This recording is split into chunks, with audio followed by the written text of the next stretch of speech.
Sometimes the loudest move you can make is silence. Not out of spite, not out of manipulation, but out of principle, out of power. In a world that demands noise, applause, validation, and constant updates, stepping back becomes an act of supreme control. Especially when emotions run high, especially when someone's attention has slipped away. That's when your silence says what words cannot. This isn't about passive aggression. This is about sovereign detachment. This is about refusing to chase what should recognize your value. This is about becoming so whole, so grounded, so untouchable, that the only option left is for them to notice your absence and question their own decisions. You're not here to beg. You're not here to perform. You're here to evolve, and in doing so, you let the universe, or perhaps someone very specific, sit with the echo of your absence. In this video, we'll walk the quiet path together, a stoic path, one lined with poise, discipline, and the kind of mystery that makes others wonder what it is they lost and why they didn't see it sooner. And if you're the kind of person who's tired of noise, of being misunderstood, of chasing, then you're in the right place. Let this be your invitation to lean back, recalibrate, and let your silence do the work. If that resonates, take a moment now to subscribe. This is the Everlasting Stoic, where silence isn't emptiness, it's elevation. Chapter 1. Power in Restraint. Restraint is misunderstood in modern times. To some, it seems like weakness. Like holding back is a sign of fear or indecision. But true restraint, conscious, chosen, grounded restraint, is the first sign of someone who understands their own power. Imagine the strength it takes to remain still while the world moves chaotically around you. To stay quiet while others demand a reaction. To walk away when everything in your body screams for you to fight to stay. You do not need to attend every argument you're invited to. You do not need to clarify every silence with an explanation. You do not need to fill every space with your presence, because those who understand power also understand timing. And those who understand timing understand restraint. When someone pulls away, whether it's a friend, a lover, a connection you held dear, the instinct is often to close the gap, to reach out, to explain, to ask, to fix.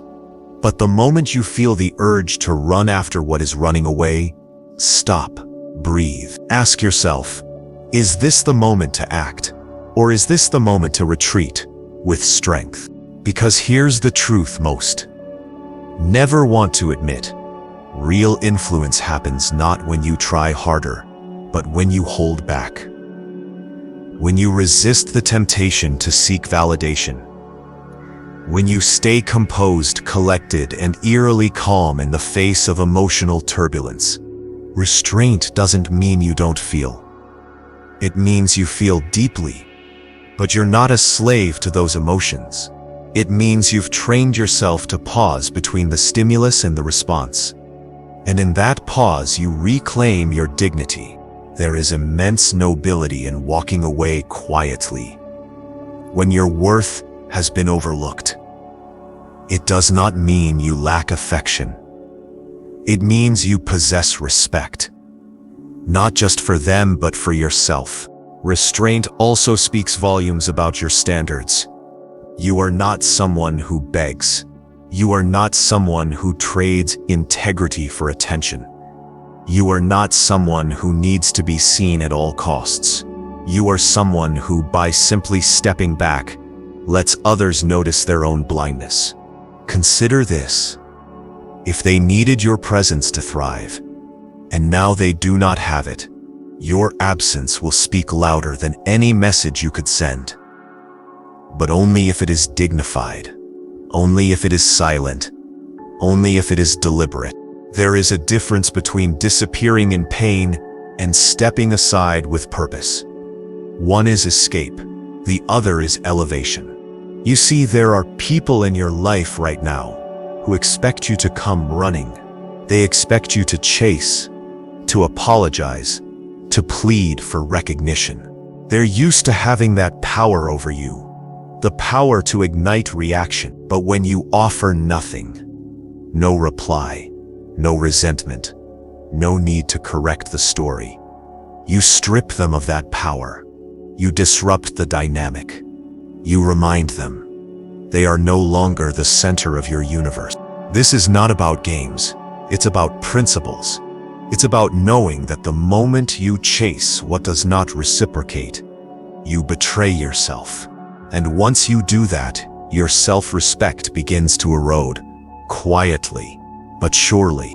Restraint is the moment you say, I care, but not more than I care about my peace. It's the moment you say, I miss you, but I miss me more. It's the quiet conviction that you will not entertain people who require you to abandon yourself just to stay close. And yes, they might not understand it at first. They might even think you're cold. They might accuse you of ego, of distance, of being heartless. But in time, whether days or months or years, they will look back and realize you were not cruel. You were composed. You were not punishing. You were preserving. Because real power doesn't shout. It doesn't argue. It doesn't beg. It stands still and watches, like a mountain unmoved by the weather of emotion. And here's the paradox. The less you chase, the more they notice.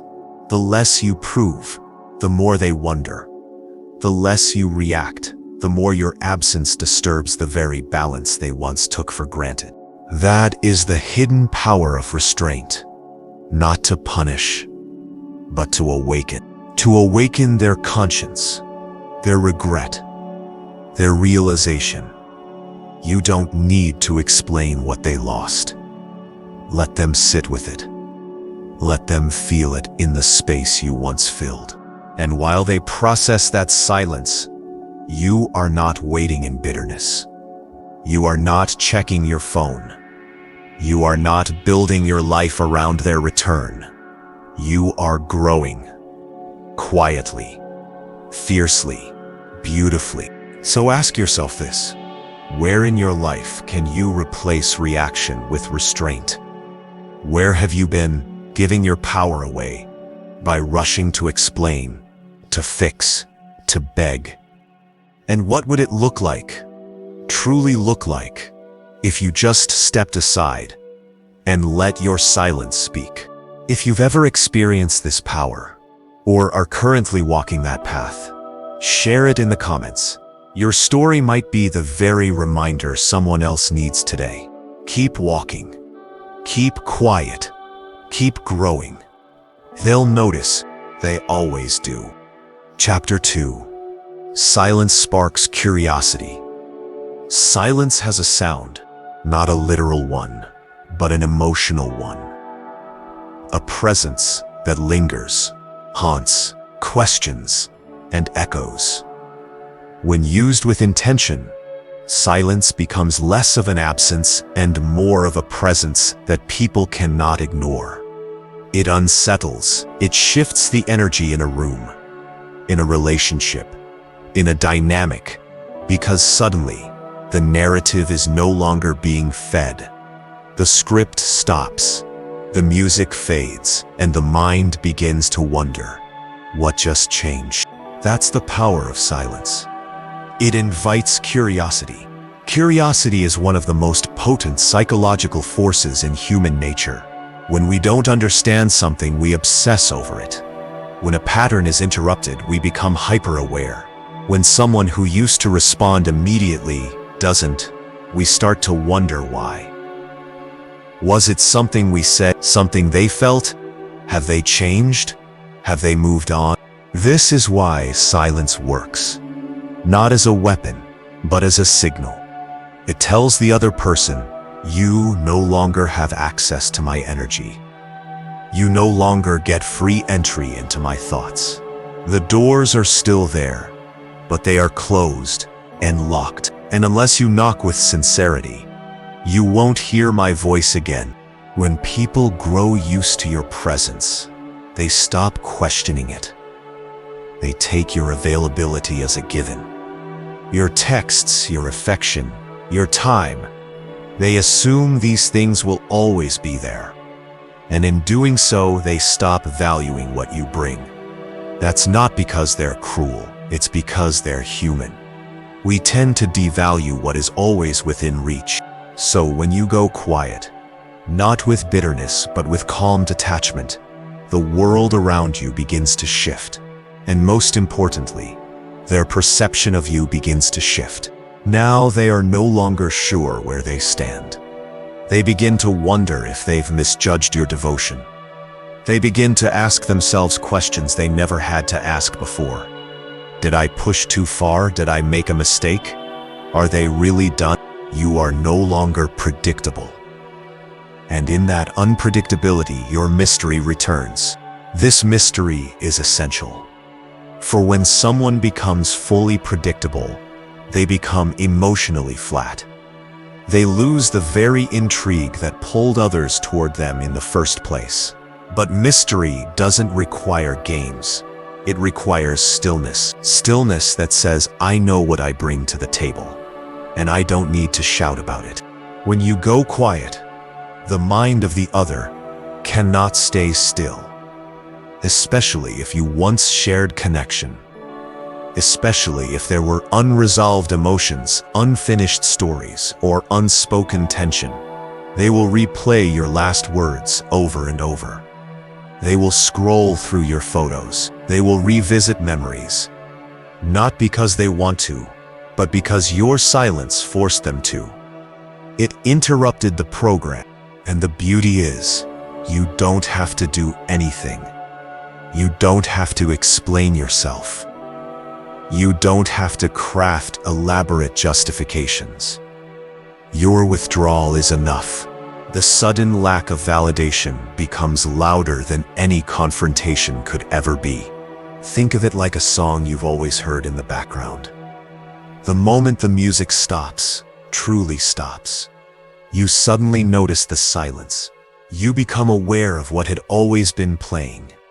And for the first time, you miss it. Not because the music was the best, but because it was there, and now it's gone. This is the sensation people feel when someone like you, steady, reliable, giving simply withdraws.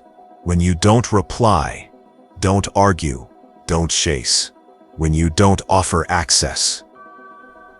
It hits them, slowly at first, then all at once. And here's the Stoic angle. This silence isn't out of malice, it's out of discipline. It's the conscious decision to protect your energy, to stop bleeding out attention to places that no longer nourish your spirit. It's choosing serenity over chaos, distance over drama. You are not punishing them. You are preserving you. And if they cannot understand your silence, that says more about them than it does about you. Because anyone who values you, who truly sees you, will not require reminders. They will feel the void and choose to close the gap themselves. Let your silence say, I've spoken enough. Now it's your turn, not to speak back, but to think. In this pause, they will search for your presence in old messages, in old habits, in social media glances. They will ask mutual friends about you. They will even imagine conversations with you. Trying to guess what you'd say, you've now rented space in their mind, not by forcing your way in, but by leaving with dignity. And if you are willing, I invite you now to pause and reflect.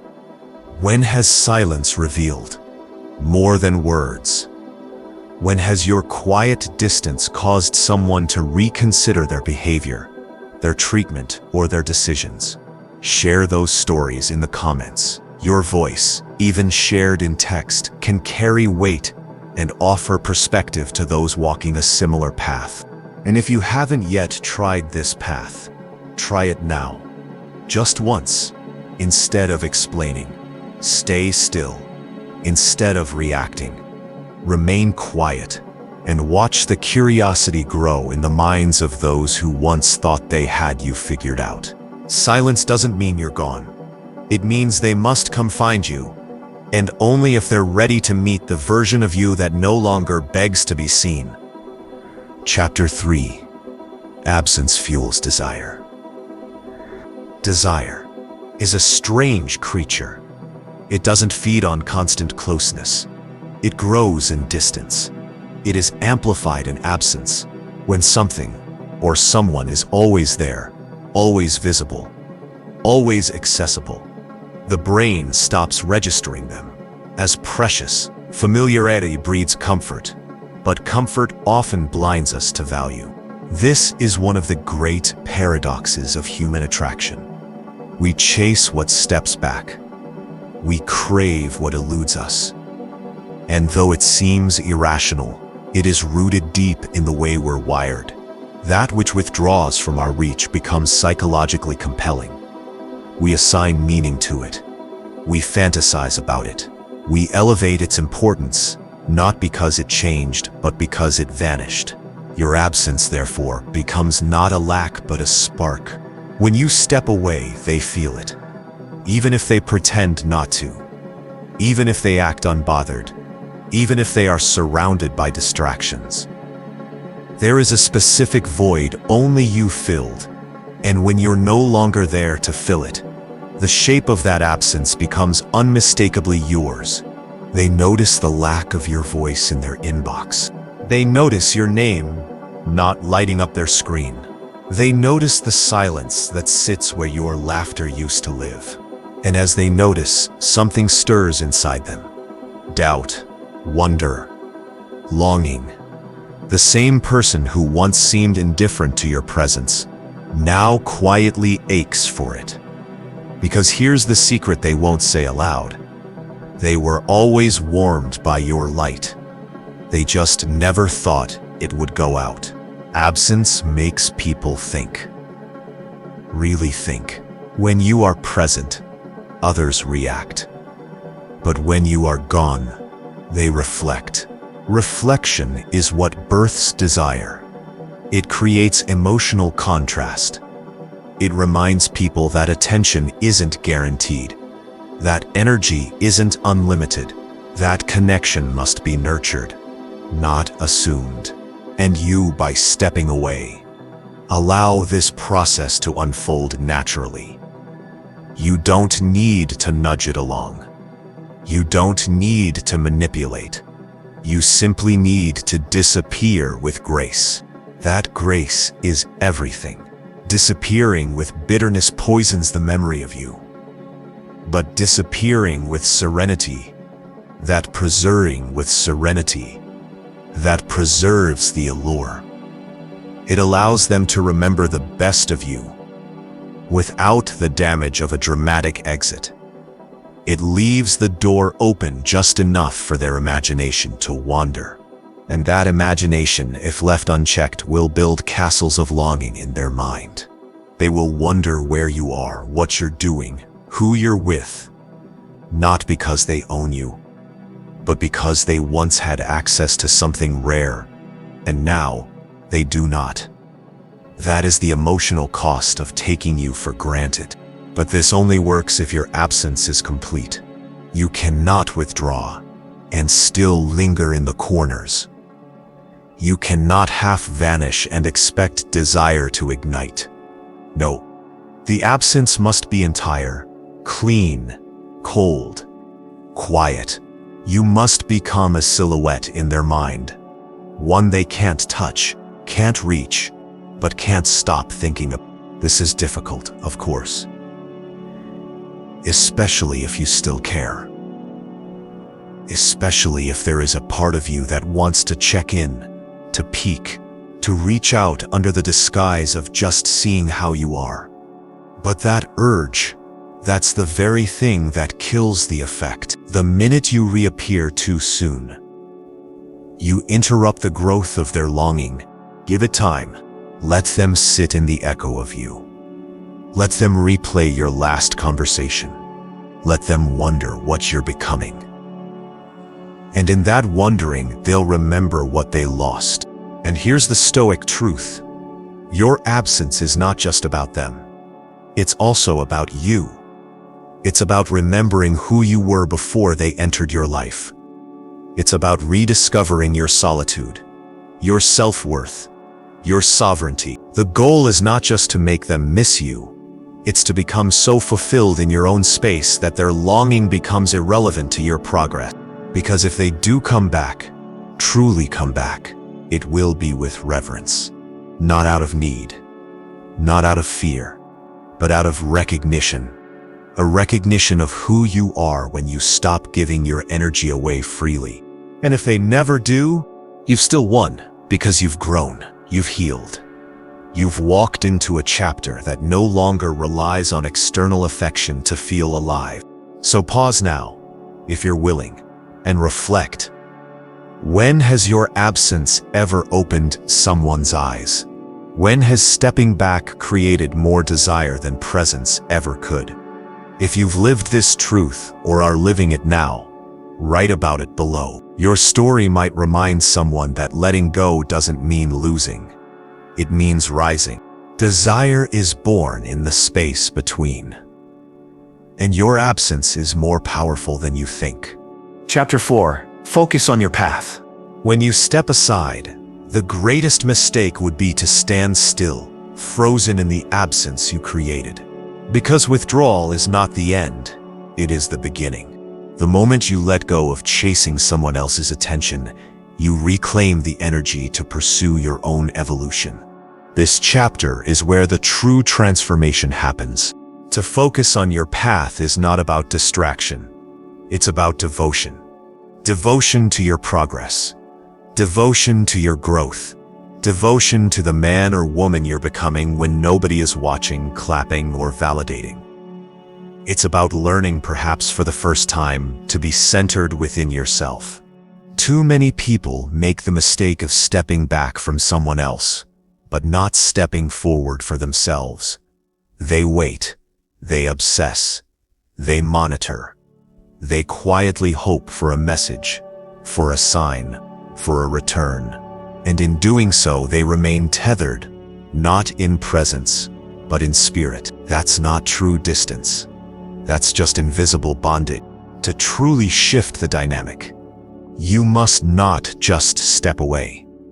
You must step towards something new. A project, a passion, a strength you forgot you had. The gym, the book you've left unread, the side business idea gathering dust, the language you said you'd learn, the skills you meant to sharpen. Your silence becomes meaningless unless it is filled with action. This is the moment where detachment becomes discipline. Focus on your path, not theirs. Don't check their stories. Don't decipher their posts. Don't listen for echoes. Listen for your own voice, the one that got drowned out by the noise of wanting someone to want you. You are not a placeholder in someone else's timeline. You are the main character of your own, so act like it. When you focus on your path, you rise. You don't just recover, you elevate. You become the version of yourself that was waiting behind the curtain of dependency. That version has been there all along, patient, waiting for the moment you'd stop pouring your energy into the cracks of someone else's interest. Imagine what your days would look like if your focus returned home. If your thoughts didn't wander to who's thinking about you, but instead to who you are becoming. If your evenings were spent not reminiscing, but reinventing. This is where your silence becomes sacred, where it is no longer about them at all. Stoicism teaches us that what is outside our control is not our concern. Their actions, their choices, their absence, these are all outside your control. But Your focus, that is yours. Completely, relentlessly, unapologetically. So give it to yourself. Do you know how magnetic a person becomes when they are absorbed in their mission? When they walk like they have somewhere to be, like their days are filled with meaning, like their attention is a scarce and valuable resource. That's the kind of energy people gravitate toward. Not because you're chasing them, but because you're too focused to chase anyone at all. And let's be honest, deep down, they are watching. Maybe from a distance, maybe in silence. But they notice the shift. They notice that you no longer orbit them, that you've broken free of their gravitational pull, that you are no longer the same person they could ignore, dismiss, or string along. And that realization stings. Because people don't miss you when you're still available. They miss you when you evolve in their absence. So ask yourself now, what have you neglected while you were focused on someone else? What parts of your life have gone dim? Where can your fire be reignited? Not for the sake of proving anything, but for the sake of feeling alive again. If you're ready to make this shift, write it below. Declare it. One sentence, one goal, one commitment. Not to them, to yourself. Let your silence be more than an absence. Let it be a reintroduction. Let it be the chapter where your story gets good. Chapter 5. Let them reflect. The human mind does its deepest work in solitude. And when you withdraw, truly withdraw, you create the space for someone else to finally reflect. Not respond. Not argue. Not justify. But reflect. It takes time. Days. Sometimes weeks. Perhaps even months. But slowly, surely, the fog begins to clear. And what's left behind is a simple truth. They begin to see you differently. They begin to see what they didn't see before. Or rather, what they refuse to see. Reflection only happens when the external noise quiets down. When you're no longer feeding the conversation. When you're no longer defending your heart. That's when their mind turns inward. And that's when realization begins. At first, they might feel relief. They might enjoy the silence. They might even feel powerful. That's fine. Let them. Because it's not real power.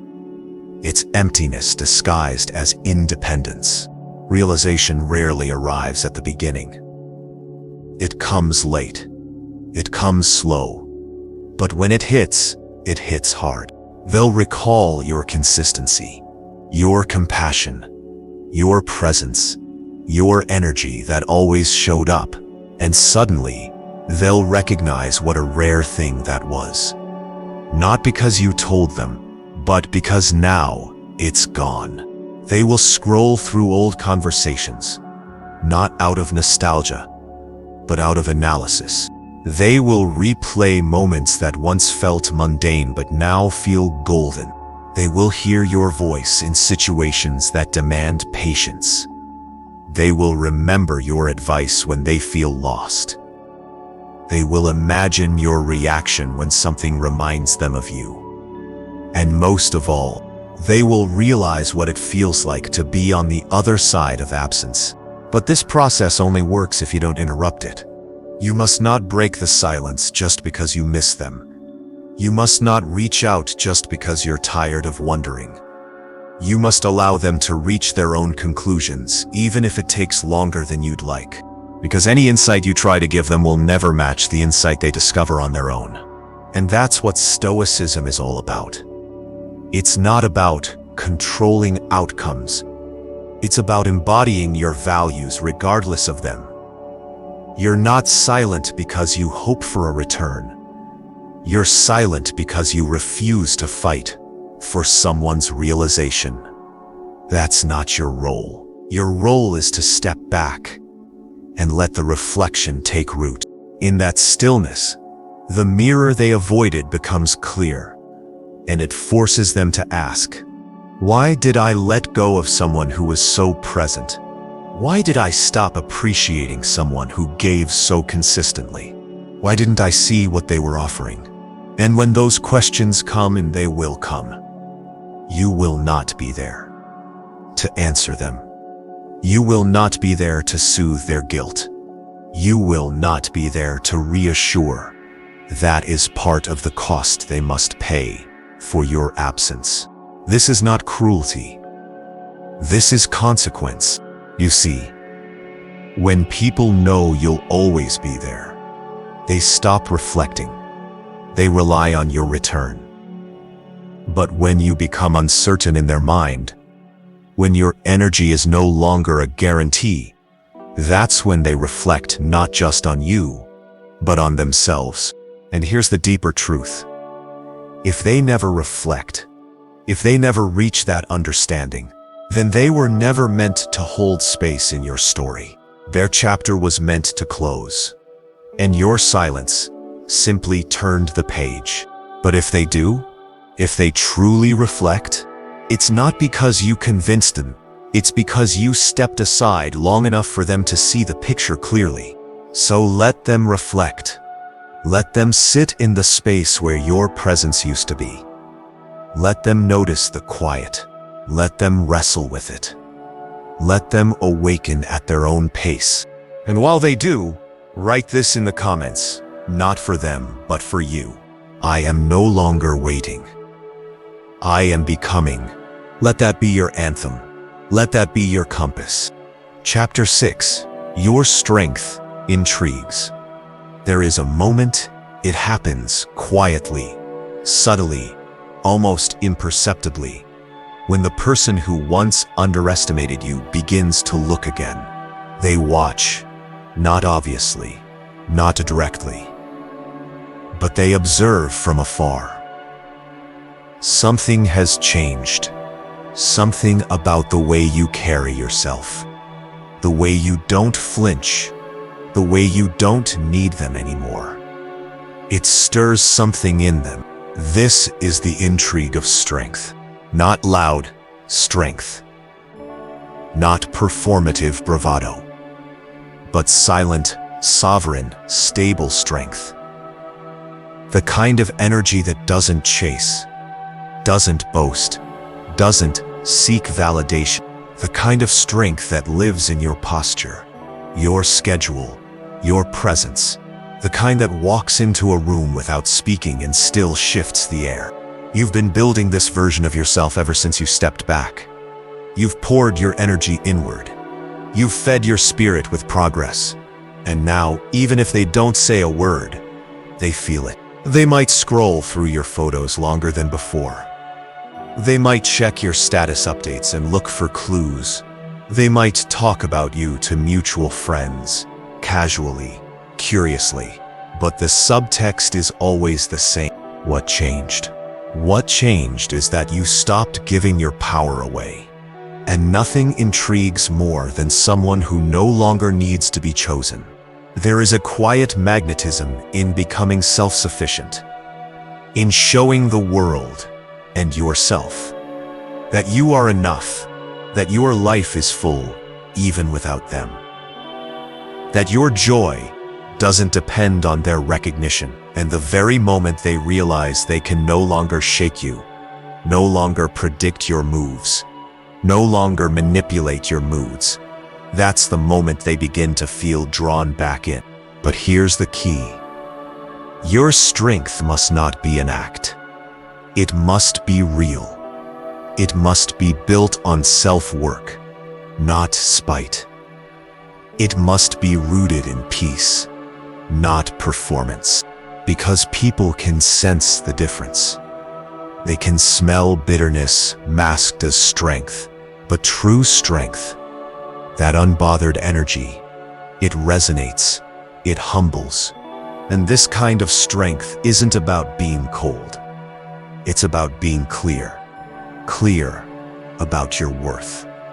Clear about your standards. Clear about your direction. You do not return for breadcrumbs. You do not entertain half efforts. You do not shrink to be more palatable. And yes, they will notice. Even if they never say a word, even if they never admit they misjudged you, even if they never come back at all, your strength leaves a mark. And sometimes, just sometimes, that mark becomes a mirror, one that forces them to see their own lack of growth, their own dependency, their own avoidance. And in that contrast, your calm becomes louder than any argument ever was. So do not chase, do not explain, do not soften the edges of your strength just to be accepted again. You are not a temporary thrill. You are not a comfort toy. You are a force. And if they are wise, they will approach with humility. But even if they do not, you have already won. Because the goal was never to be desired. The goal was to be whole. And if this truth speaks to you, write it below. I do not beg to be chosen. I choose myself. Let it be said. Let it be seen. Chapter 7. They feel the loss. Loss doesn't always strike like a bolt of lightning. Sometimes it drips in like water through a crack, quiet, slow, unnoticed, until the weight of it collapses the floor. At first, they don't feel it. They're unbothered. Life moves forward. Distractions fill the gap. The silence doesn't sting, not yet. They scroll past your name without pause. They sleep soundly. They believe your absence is just another phase, a passing mood. But slowly, the atmosphere changes. The comfort they had when you were around begins to dissolve. The invisible security of your attention, once taken for granted, fades. And where they expected warmth, there is a chill. It's not the silence that hurts first. It's the realization that they are not missed back. That's when the loss begins to cut. They check their phone, not expecting your name, but hoping. They see something that reminds them of you. And instead of brushing it off, they feel the weight behind the memory. They laugh at something. But for the first time in a while, they wish they could share it with you. It is then that they feel the loss. Not because you made them feel it, but because your presence was not just decoration. It was foundational. And now, the structure is less stable. Loss is most profound when it's not replaced. And no matter how many faces they see, how many conversations they have, how many temporary highs they chase, none carry your frequency. You were not just a person. You were a vibration, one they can no longer access. And that absence becomes presence. It lives in the silence, in the spaces between distractions, in the pauses between moments of joy. Your absence becomes a haunting comfort, not painful enough to break them, but persistent enough to follow them. They feel it when they realize no one else listens the way you did. They feel it when they try to express something deep, and the person in front of them doesn't get it. They feel it when they realize that connection isn't something they can summon on demand. And yet your silence continues. You do not chase. You do not reappear to comfort their regret. You do not return to soften the consequences of their choices. You hold the line, because the moment you give in, the weight of the loss disappears. And with it, the lesson. They must feel it fully. Only then does true transformation happen. Not always for them, but always for you. Because the beautiful part is this. While they're feeling the loss, you are no longer a prisoner of it. You are free. You are rebuilding. You are learning that your value was never in your availability. It was in your depth. And the person who failed to see that the first time may not deserve a second. But if they come back, let it be with reverence. Let it be with change. Let it be because they felt the full impact of your absence. and now see you clearly. Otherwise, let them feel the loss. You don't need to gloat. You don't need to announce your worth. You don't need to win a silent battle. Just live. Just grow. Just continue walking in quiet dignity and trust that the void you left behind says more than words ever could. If you've ever watched someone feel your loss only after you detached, write your story below. Someone out there may need your strength to make their own decision. Let this be the moment they finally feel it. Chapter 8. Remain unfazed. And now, we come to the part that defines everything. Your ability to remain unfazed. Not cold, not numb, not indifferent in the shallow sense, but still, composed, rooted, unshaken by the ripple of their actions. Because silence only works if it is sustained by inner peace, and absence only carries power if it is backed by conviction. You must truly mean it. You must truly be at peace with whatever outcome unfolds, whether they come back with sincerity or vanish forever. Remaining unfazed is not a suppression of emotion. It's an understanding of priority. You've already done the work. You've felt the ache. You've questioned your worth. You've played and replayed the moments in your mind. And now you've chosen yourself. So when they finally reach out, if they do, you are not waiting. You are not hoping.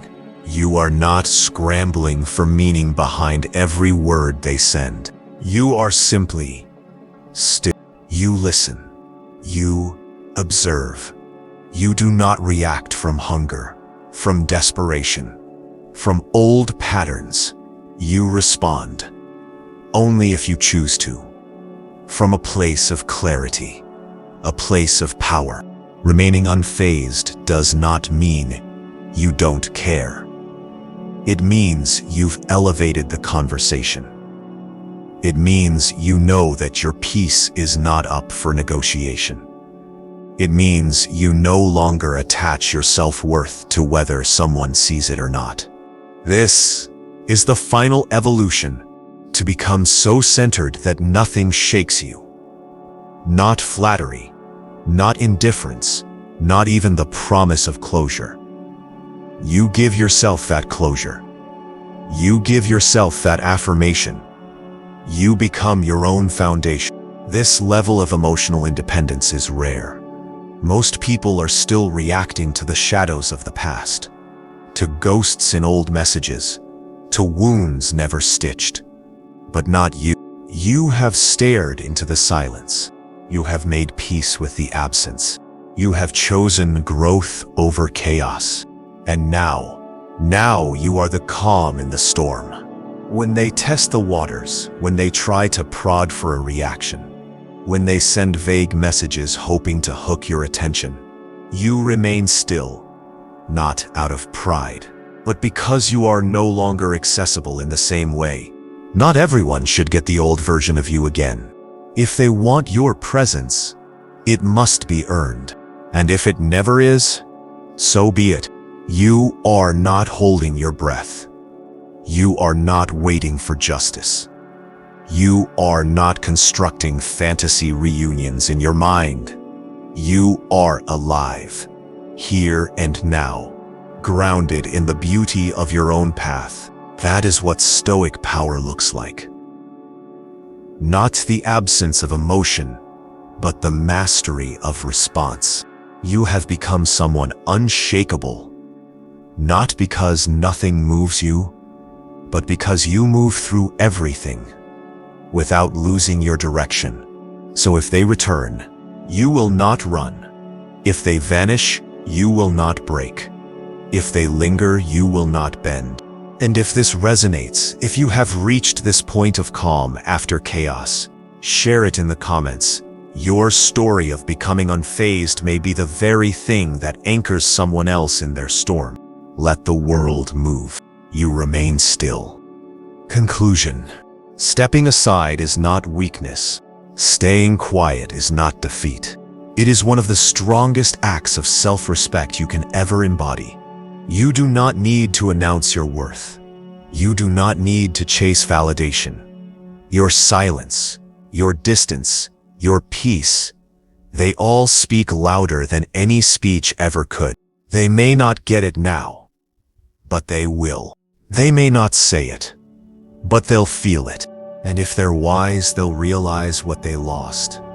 Only after they feel your absence, your glow, your strength, all from afar. But even if they never return, you did what few have the courage to do. You didn't react. You didn't chase. You evolved. This is the power of Stoic detachment. To remain graceful in absence, to remain proud in solitude, to remain calm in uncertainty. You became the person they never thought you'd become. The one who doesn't need them anymore. And that, in the end, is how you win. If this video helped you shift your mindset, if you feel stronger now, more anchored, more aware, let that be the moment you subscribe. Let that be your silent commitment to your own evolution. Like the video if it grounded you, and share it with someone who may need the reminder. And if you're willing, write in the comments the one phrase that helped you the most from this journey today. Your words may lift someone else, just as yours were lifted. This is the everlasting Stoic. Until next time, remain calm, remain powerful, and remain unfazed.